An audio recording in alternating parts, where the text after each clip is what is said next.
लक्ष इकडे आहे असं समजून मी कविता सादर करतोय. कवितेचं नाव आहे वड म्हणला बाई तुला दोन्ही हात जोडले.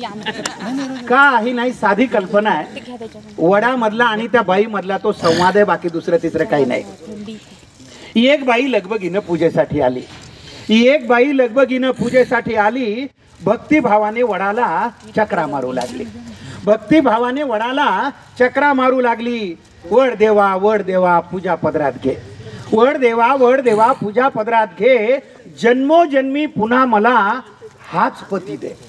जन्मोजन्मी पुन्हा मला हाच पती दे.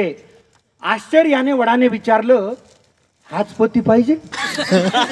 आश्चर्याने वडाने विचारलं, हाच पती पाहिजे? काही म्हण बाई तुला खरंच मानलं पाहिजे. काही म्हण बाई तुला खरंच मानलं पाहिजे. त्याच्यावरती बाई काय म्हणाली, काय करणार वड दादा, खूप विचार केला. काय करणार वड दादा, खूप विचार केला. हाच नवरा राहू दे म्हणून आतून आवाज आला. हाच नवरा राहू दे म्हणून आतून आवाज आला. त्याच्यावर तो वड म्हणायला, एवढे दुर्गुण असून सुद्धा याचीच निवड केली. एवढे दुर्गुण असून सुद्धा याचीच निवड केली. म्हणून माय मला तुझी फारच दया आली. म्हणून माय मला तुझी फारच दया आली. त्याच्यावरती बाई काय म्हणली, त्याच्यावरती बाई म्हणते, वड देवा तसं काहीच नाही. वड देवा तसं काहीच नाही. असं नाही की आमचं बिलकुलच पटत नाही. असं नाही की आमचं बिलकुलच पटत नाही. दुसरा नवरा मागायचा मीही विचार केला. त्या बिचारीनं प्रामाणिकपणे सांगितलं, दुसरा नवरा मागायचा मीही विचार केला. पण कल्पनेनंच माझा जीव कासावीस झाला. पण कल्पनेनंच माझा जीव कासावीस झाला. जास्तच बिलिंदर निघाल्यावर मग काय करायचं? जास्तच बिलिंदर निघाल्यावर मग काय करायचं? म्हणून म्हणलं याच्यासाठीच वडाभोवती फिरायचं. म्हणून म्हणलं याच्यासाठीच वडाभोवती फिरायचं. तुम्हाला तर माहिती आहे देवा, मी काही कमी नाही. तुम्हाला तर माहिती आहे देवा, मी काही कमी नाही.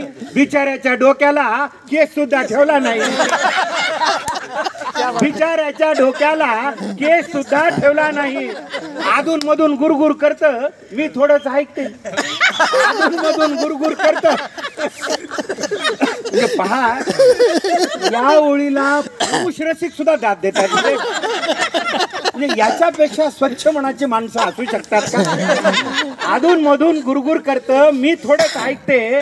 एका कानानं ऐकून दुसऱ्यानं सोडून देते. एका कानानं ऐकून दुसऱ्यानं सोडून देते. माझी आई मला म्हणली, नवरा बदलायचा नाही. पहा, म्हणजे तो आतून आलेला आवाज कुठून आलेला होता. आजकाल हा आवाज फार झाला. माझी आई मला म्हणली, नवरा बदलायचा नाही. एवढा बावळट माणूस तुला कुठेच मिळायचा नाही. माझी आई मला म्हणली, एवढा बदलायचा नाही, नवरा बदलायचा नाही. एवढा बावळट माणूस तुला कुठंच मिळायचा नाही. तुम्हीच सांगा वड देवा, आईचं मन मोडू का? तुम्हीच सांगा वड देवा, आईचं मन मोडू का? नशिबाने मिळालेलं चांगलं माणूस सोडू का? नशिबाने मिळालेलं चांगलं माणूस सोडू का? वयोवृद्ध झाडाने पण गडगडाटी हास्य केले. वयोवृद्ध झाडाने पण गडगडाटी हास्य केले. वड म्हणला बाई तुला दोन्ही हात जोडले. वड म्हणला बाई तुला दोन्ही हात जोडले. शेवटच्या 4 ओळीकडे आपण विशेष लक्ष द्यावं आणि त्याला आशीर्वाद द्यावे. त्या 4 ओळीला कविता लिहिली कशासाठी? शेवटी वड काय म्हणतोय, न विसरता दरवर्षी पूजेसाठी येत जा. न विसरता दरवर्षी पूजेसाठी येत जा. झाडांसाठी आयुष्यातला थोडा वेळ देत जा. झाडांसाठी आयुष्यातला थोडा वेळ देत जा. धन्यवाद.